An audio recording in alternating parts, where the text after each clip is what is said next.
ACR, this is Mission Control Houston. Please call station for a voice check. Station, this is Houston ACR. How do you hear me? ACR, I've got you loud and clear. Please stand by for opening remarks. Yukwe, greetings from Kwajalein High School in the Marshall Islands. We are honored and excited to participate in this NASA in-flight education downlink as a part of Expedition 72. Our school is located on Kwajalein Atoll, a unique and beautiful place in the Pacific Ocean. I'm Megan Hensley. And I'm Jai Corder. Here on Kwajalein, we're inspired by the vast skies and endless possibilities of space exploration. This opportunity reminds us that no matter how remote we may feel, we're all connected through science, discovery, and innovation. Thank you, NASA, for inspiring students like us around the world. We are thrilled to learn from the astronauts aboard the International Space Station and can't wait to ask our questions. Como tada, and thank you for this incredible experience. What do you miss on Earth other than your family?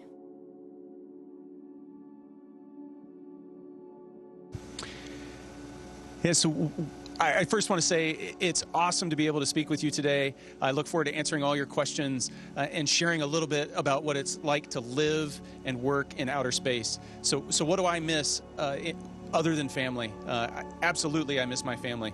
But the other thing that I think I miss is weather. So inside the space station, it's always 70 degrees, about 70 degrees, and it's always not really humid and it's controlled.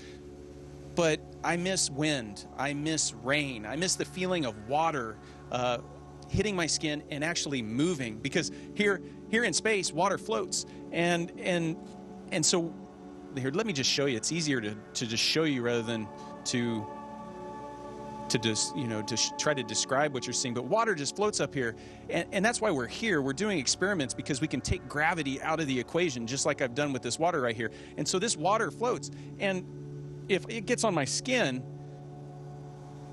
it just goes all over. It doesn't move, and it slowly becomes the temperature of my body, and then it's almost like it's not even there. And so I miss the feeling of cold rain falling on my skin and running across my skin rather than water just kind of floating. But it's mesmerizing up here. This is the amazing reason. This is the reason we're in space on the International Space Station doing science. Awesome question. If you could share one lesson about being in space for the next generation of astronauts, what would it be?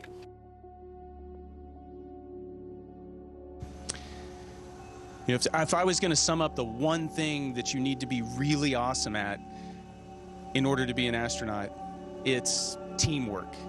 You don't do it by yourself. My station commander, Sunny Williams, Sunny's here, and she's a great example. We spend a lot of time trying to figure out how we're going to live in close proximity to each other up here, work together, and live together.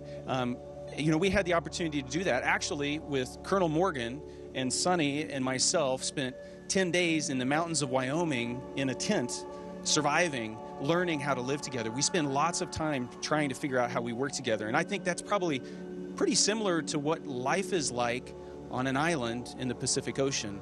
You depend on each other to be successful. So you guys are already learning that lesson. What has been your biggest challenge that you've had to overcome in order to become an astronaut?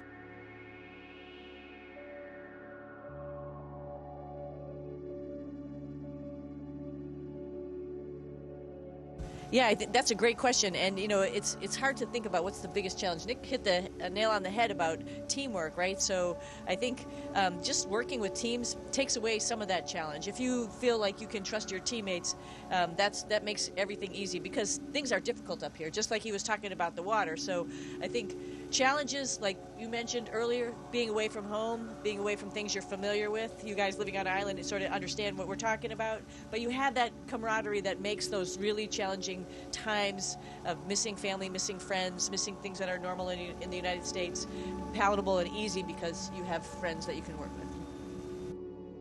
Did the stars look even more beautiful in space than on Earth?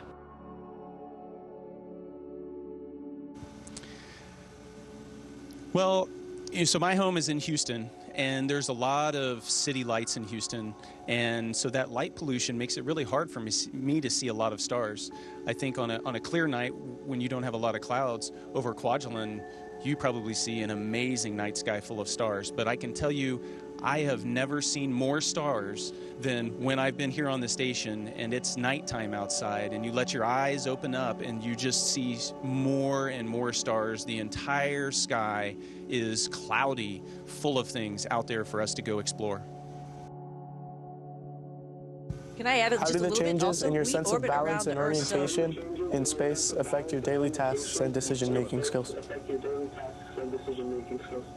Balance. Wow, that's a good point. It takes a little bit to get used to being up here, and the sense of balance. You know, we don't have that at all. Like, I could do something upside down, and it doesn't matter. I don't feel anything in my head that I'm upside down. So once you get used to not worrying about it, it is actually really freeing, and it's really cool.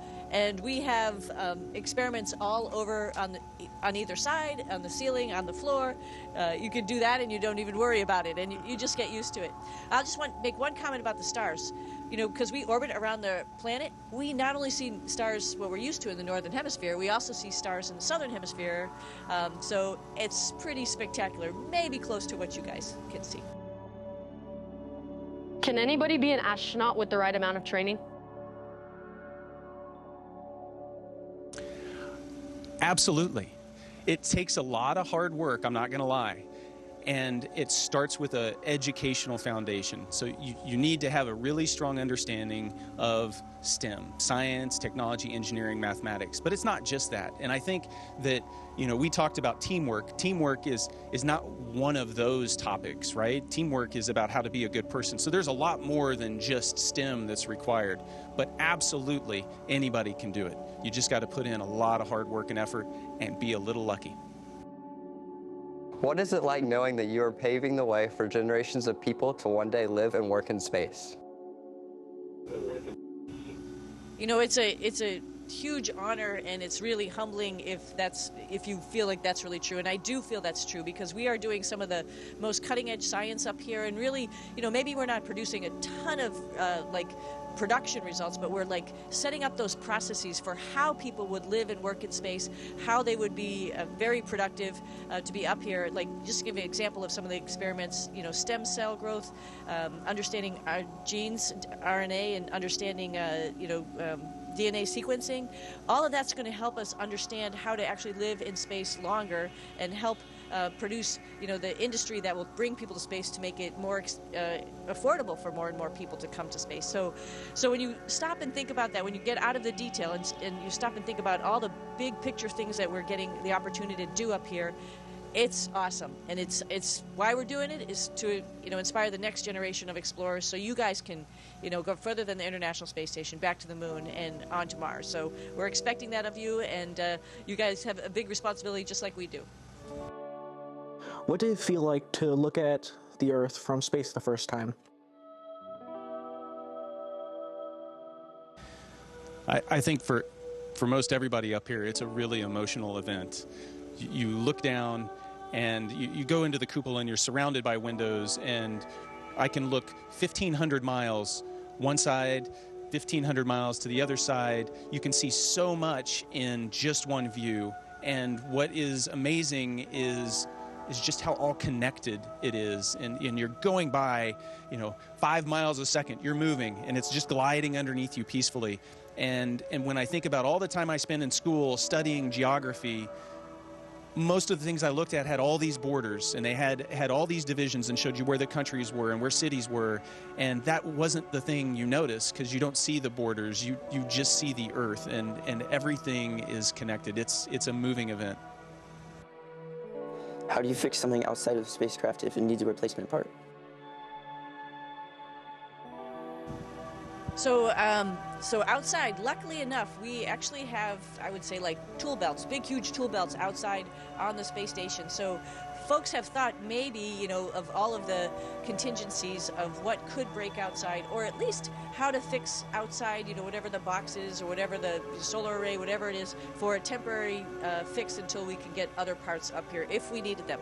But we do have some manufacturing capability up here. We do have some 3D printers. You know, it's in its fledgling state, but we're learning how to do that, because when you guys take the long trip like I was talking about, we're going to have to do that. We're not going to be able to get supplied from the ground, so we're going to have to figure out manufacturing. So we're in the first steps of doing that. It's a great question. How do you manage the psychological and physical effect of prolonged space travel?